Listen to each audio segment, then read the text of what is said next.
Ready. सनातन धर्मावलंबी देखिए, यह भारतवर्ष जो है सनातनियों का देश है। इसी के क्रम में, भ्रमण के क्रम में यहाँ के पुरातात्विक अवशेष नालंदा विश्वविद्यालय के जो बचा हुआ है, इसको मैं अपनी आँखों से देखने के लिए आया हूँ। इसी बीच में इस भग्नावशेष का एक गाइड है जिनको पुरातत्व विभाग अधिकृत किया है। इनका नाम क्या है आपका? जी अनिल कुमार। अनिल कुमार जी नाम है और इसी के कहीं बगल के रहने वाले हैं।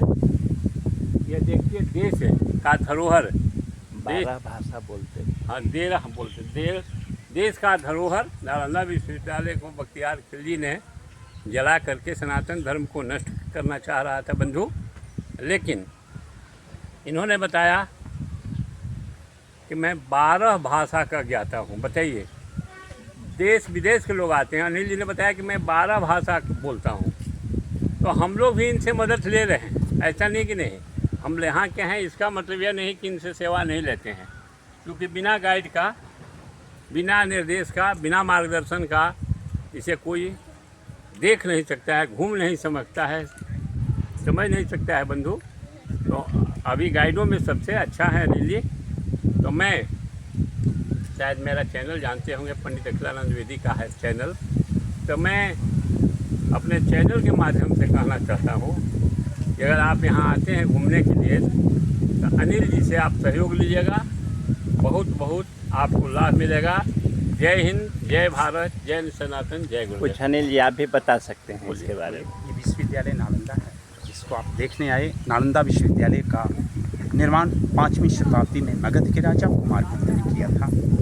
7वीं शताब्दी में सर कन्नौज के राजा हर्षवर्धन ने इसका विस्तार किया था। फिर 9वीं शताब्दी में बंगाल के राजा देवपाल के द्वारा नालंदा का पूर्ण विस्तार हुआ। ओरिजिनल नालंदा 10 किलोमीटर लंबा, 5 किलोमीटर चौड़ा था।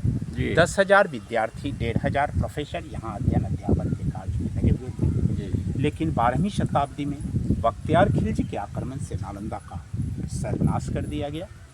3 बड़ी बड़ी लाइब्रेरी थी नालंदा में सर, जिनका नाम रत्न सागर, रत्नदधि, रत्नरंज का था। इतनी किताबें थी, जब जलाई गई नालंदा 6 महीना तक जलता रहा था।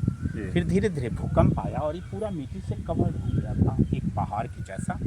अभी 1 वर्ग किलोमीटर की खुदाई हुई है, जिसका सारा प्रमाण ह्वेनसांग चीनी यात्री की डायरी से मिलता है। चूँकि ह्वेनसांग 7वीं शताब्दी में हर्षवर्धन के शासनकाल में नालंदा का छात्र, बाद में टीचर हुए थे। उन्होंने जो डायरी लिखा उसी से सारी बातें साबित होती है। उन्होंने लिखा था, नालंदा 2 शब्दों का मेल है, नालंग और दा। नालंग माने कमल का फूल, जो ज्ञान का प्रतीक है। दा माने देने वाला, ज्ञान देने वाला जगह नालंदा है। सर, नालंदा विश्वविद्यालय में सबसे बड़ी गौरव की बात है, यहाँ रहना, पढ़ना, खाना, पीना सब फ्री मिलता था। सारा खर्चा राजा लोग, मैनेजमेंट राजा लोग करते। जी हाँ, राजा लोगों को गांव वाले दान देते थे, प्लस 100 गांव का जो रेवन्यू आता था वो भी राजा इनको दे देते थे। लेकिन सर, यहाँ का एडमिशन बड़ा टफ था। यहाँ 4 बड़े बड़े गेट थे, जिस गेट पर द्वारपाल खड़े होते थे। द्वारपालों के द्वारा पूछे गए प्रश्नों का सही जवाब देने के बाद विद्यार्थी का एडमिशन होता था। विचार किया जाए, जहाँ का द्वारपाल इतना टैलेंट हो, भला प्रोफेसर, प्रिंसिपल कैसे रहे होंगे। लेकिन अभी तक मेन गेट इसका नहीं मिला है।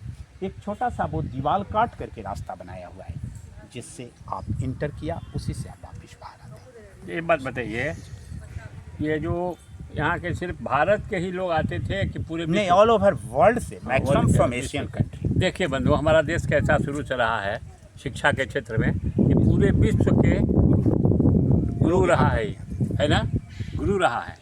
और यहाँ विश्व के छात्र आकर के शिक्षा ग्रहण करते हैं बंधु, और उसको नष्ट किया। जय हिंद, जय भारत, जय सनातन। इनको पर हुई दीजिए।